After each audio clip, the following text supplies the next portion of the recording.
Hello and welcome back to Before You Summon. We have now arrived in the year 2024, and before we start with the actual video, I want to remind everyone that the Maidens Wishing for a New Year's Gacha will rerun in a few days. Sega has not yet released when the gacha is actually going to drop, but usually the It's Back gachas run around the 14th, which should be in a week. This is of course last year's New Year's gacha with Haruka, Honami and Kohane. If you're going to summon from this gacha, keep your eyes out as it will soon be arriving. Have your gems at the ready. But with that, welcome back. This is the show where we discuss the newest and latest events on the global server of Project SEKAI. Please, if you have the time, subscribe to the channel so I can continue making these event updates. Subscribing is free and you can always change your mind later. When you're well down there, please also ring the bell and maybe leave a comment about the upcoming event. I always love to hear your opinions on what's happening in SEKAI and always love discussing it with you down in the comments. I promise I do read every single comment even if I do not reply back. But without further ado, this is the first permanent event of 2024. The next event is called Amidst a Dream Towards a Shining Star and will start January 10th. This is of course the first marathon event of 2024 and is therefore a permanent gacha. The event is a Wonderland Showtime focused event, with the attribute in question being mysterious. Because this is a Wonderland Showtime focused event, we of course have the focus characters being Emu, Rui, Tsukasa, Nene, and finally the virtual singer for this event is Wonderland Showtime Len. The three gacha characters this time around are Emu, Rui, and Len. As for cards that give the 50% bonus, we have a pretty wide variety this time around, which is always nice to see. Because this is a unit focused event and not a mixed event, we have every single virtual singer with the Wonderland Showtime tag being capable of giving 50%,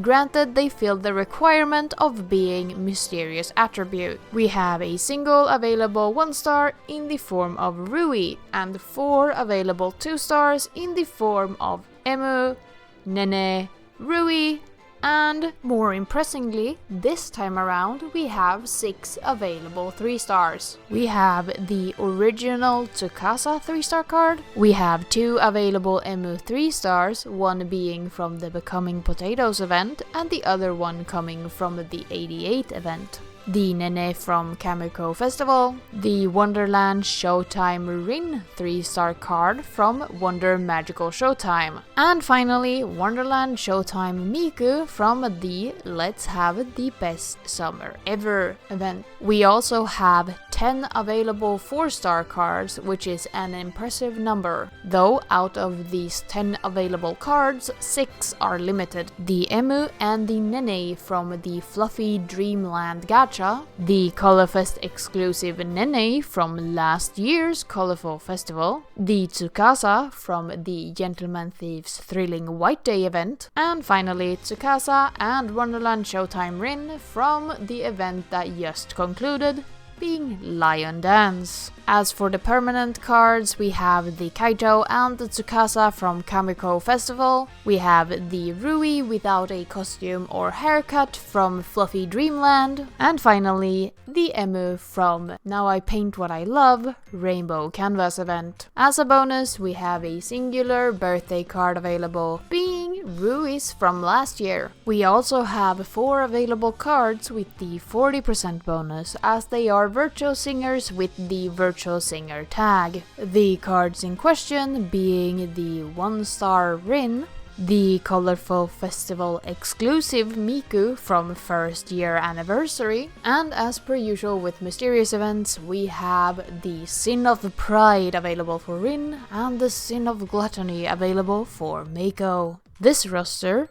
is rather impressive, and I do think that most people will be able to build an entire team with 3 stars if they've played for quite some time. That means that we will easily be able to reach the 250 bonus, or even higher if you have 4 stars with Mastery Rank 1 or even 3 stars with Mastery Rank 5. I think this event really showcases, when events have good rosters, how much of a leniency you have on building, instead of being really just stuck between a rock and a hard place when it's a mixed event where you have really no options for anyone.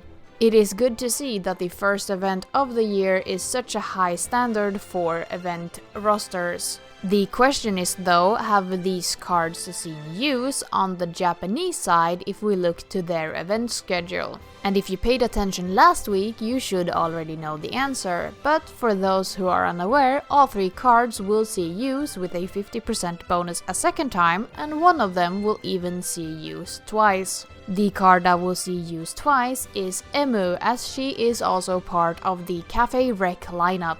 Cafe Rec, of course, is a mixed mysterious event and will run from the 31st of July to the 8th of August. Emu is not one of the characters available in the gacha of this event, those being Airi, Saki, and Mizuki. This means that Emu will only ever be able to give a 50% bonus whatever you do, excluding of course Mastery Rank. That means that the Emu from the upcoming event is technically seen as higher value. But worth noting is that Emu has 2 3-star cards with the mysterious attribute and 2 4-star cards, one being limited and one being permanent. The second event, where all 3 of these cards will see use, is the Wonderland Showtime focused mysterious event, A Story Where You Are the Star. A Story Where You Are the Star is of course a permanent event that will run from the 22nd of November to the 28th of November this year. In this gacha, only Rui is available to summon with the 70% bonus, meaning that the Len and the Emu technically have higher value. Len, of course, if we look to the 50% bonus cards, was not available with the Wonderland Showtime tag and mysterious attribute, meaning that the current gacha is the only way to have him be available for this event. But considering the amount of cards available with a 50% bonus towards an event of Wonderland Showtime variety with the mysterious attribute, I do not think that Len weighs as heavily, as there are plenty of different options you could use for the next event. Of course, if you are a Wonderland Showtime fan, it might be more worth to summon this card to have a Len available that you can use for Kisuna ranks or other forms of grinding. But personally, I do not think that these cards weigh heavily enough, considering they are permanent and they are not really necessary to build a strong mysterious Wonderland Showtime team to consider summoning from this gacha. I've kept you waiting long enough. Let's get on to the card and costume showcase.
So the question remains, should you summon from the Amidst a Dream Towards a Shining Star event? The basic answer is always yes, since you should summon the cards that make you happy, because SEKAI does not have a meta that you should follow to make content easier.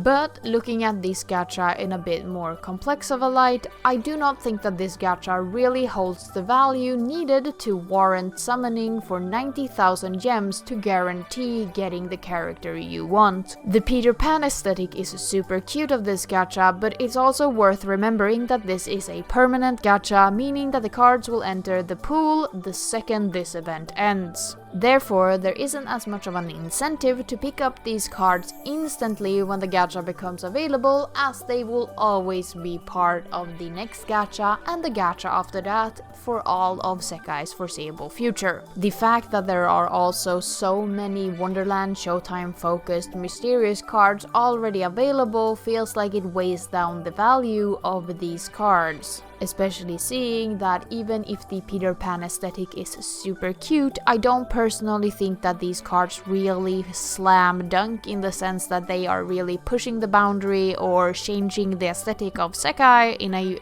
really interesting way.